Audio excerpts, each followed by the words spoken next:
The intrinsic value of any financial asset, is the stream of cash that it will produce between now and Judgment Day, discounted by an interest rate that equates between all the different possible assets. That's true of an oil royalty, a farm, an apartment house, an equity, a business operation, a lemonade stand. And that you have to decide what sort of businesses that you think you can understand well enough to make some kind of reasonable calculation.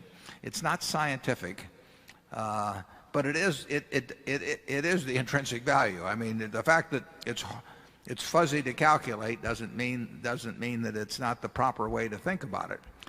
And at Berkshire, you've got two questions. You've got the question of what the businesses we own now are worth, and then since we redeploy all the capital they generate, you have to figure out what you're willing to assume about what we do with the capital.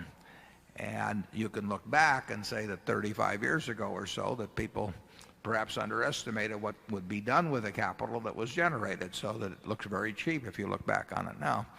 But we're in a whole different game now with huge amounts of capital, and you have to make a decision as to whether the billions and billions and billions of dollars we generate will be deployed in a way that creates lots more cash later on. And it's what Charlie and I think about, but we can't give any prediction on it.